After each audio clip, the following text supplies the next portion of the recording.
ફિકર કરી લઈએ શિક્ષણ મુદ્દે। સરકાર ભણે ગુજરાત આગળ વધે ગુજરાતના દાવાઓ કરે છે।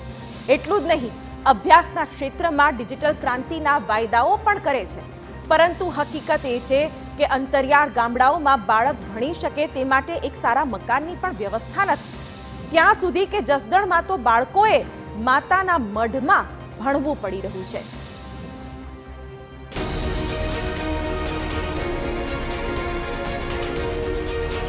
આ દ્રશ્યો જુઓ। ધીમે ધીમે ખુલશે કે આ કોઈ સ્કૂલ નથી પરંતુ માતાનો મઢ છે અને એમાં અભ્યાસ ચાલી રહ્યો છે। આ છે રાજકોટના જસદણ તાલુકામાં આવેલું કુંદણી ગામ અને ગામમાં આવેલી છે સરકારી પ્રાથમિક શાળા। શાળામાં અહીં લગભગ 120 જેટલા વિદ્યાર્થીઓ અભ્યાસ કરી રહ્યા છે, પરંતુ તેઓ જ્યાં ભણી રહ્યા છે એ શાળાનું મકાન નથી, પરંતુ એ છે ગામમાં આવેલો માતાજીનો મઢ। માત્ર 3 ઓરડાની નાનકડી જગ્યામાં વિદ્યાર્થીઓ ભવિષ્યમાં કંઈક બનવાના સપના સેવી રહ્યા છે, પણ મુદ્દો એ કે આવી રીતે ક્યાં સુધી ભણવું? અમારે ભણવું છે પણ નવી નિશાળ નથી। અમારી શાળામાં 116-17 જેવા બાળકો ભણે છે। અમે આ વાવડિયા પરિવારના મઢે ભણીએ છીએ।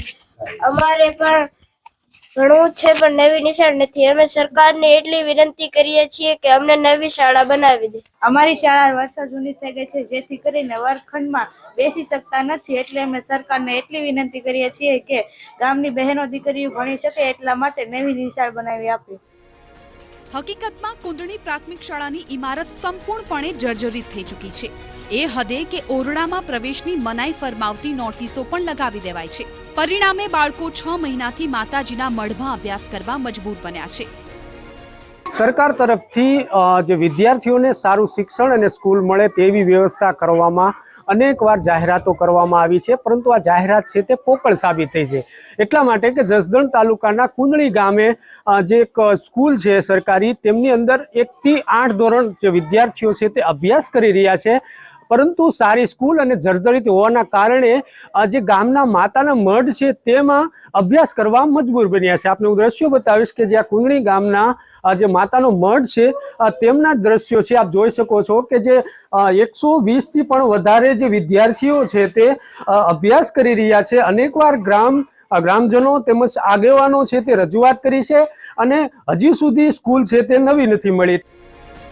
વિદ્યાર્થીઓને એક જ માંગ છે કે જલ્દી શાળા માટે નવા બિલ્ડિંગની વ્યવસ્થા થાય, પરંતુ આ માંગ તંત્રના કાન સુધી પહોંચશે કે કેમ તે જ એક મોટો સવાલ, કારણ કે ગ્રામજનોએ આ અંગે અનેક વખત રજૂઆતો કરી છે, પરંતુ તેમના મતે તંત્રએ માત્ર વૈકલ્પિક વ્યવસ્થા ગોઠવીને સંતોષ માની લીધો છે। માતાજીના મઢમાં અભ્યાસ કરવાનું એ કે નિશાળ અમારે જૂની બહુ જ્યાદા ટાઈમથી છે અને પોળા પડે છે, એટલે એ બંધ કરવામાં આવી છે। અને અમે વારંવાર રજૂઆત કરી જિલ્લા પંચાયતના સભ્યો શ્રી મનસુખભાઈને, પછી ધારાસભ્ય શ્રીને રજૂઆત કરી, કલેક્ટરમાં રજૂઆત કરી, હજી સુધી એનું કાંઈ અમને નિરાકરણ મળ્યું નથી। આપ જોઈ રહ્યા છો કે ભણશે ગુજરાત એવા સ્લોગન આપવામાં આવે છે અને આ સરકારમાં મોટી મોટી વાતો કરવામાં આવે છે, પણ વાસ્તવિક સ્થિતિ અંતરિયાળ ગામડાની અંદર અહીંયા બસની વ્યવસ્થા નથી, રોડની વ્યવસ્થા નથી। આપ જોઈ રહ્યા છો તો આ બાળકોનું ભવિષ્ય સાથે છેડા થઈ રહ્યા છે। માતાજીના મઢમાં આમ તો વૈકલ્પિક વ્યવસ્થાના ભાગરૂપે બાળકોને બેસાડવામાં આવ્યા છે, પરંતુ અહીં લાઇટની પણ પૂરતી વ્યવસ્થા ન હોવાથી સ્વાભાવિક જ વિદ્યાર્થીઓને મુશ્કેલી પડી રહી છે। નવા મકાન અંગે અમે જસદણના ટીપીઓને સવાલ પૂછ્યો, ત્યારે તેમણે શું કહ્યું તે સાંભળો। હા, મંજૂરીમાં એવું છે અત્યારે ડેમેજ રૂમ હોય એટલે આપણે બાળકોને બેસાડી ન શકીએ, પણ એના માટે આપણે વૈકલ્પિક વ્યવસ્થા કરેલી છે અને પંચાયત તરફથી આપણને જમીન પણ ફાળવી દીધેલી છે ને જિલ્લામાં મંજૂરી માટે આપણે પ્રકરણ મોકલેલું છે, એટલે એ મંજૂરી આવી જશે એટલે તાત્કાલિક ધોરણે આપણે શાળાનું નિર્માણ ચાલુ કરી દઈશું અને શાળાનું નિર્માણ પૂરું થાય એટલે આપણે બાળકોને ફરી પાછા શાળામાં બેસાડવાની વ્યવસ્થા કરી દઈશું। એટલે કે જમીન ફાળવાઈ ચૂકી છે પણ મંજૂરી બાકી છે અને મંજૂરી મળશે ત્યારે મકાન બનશે।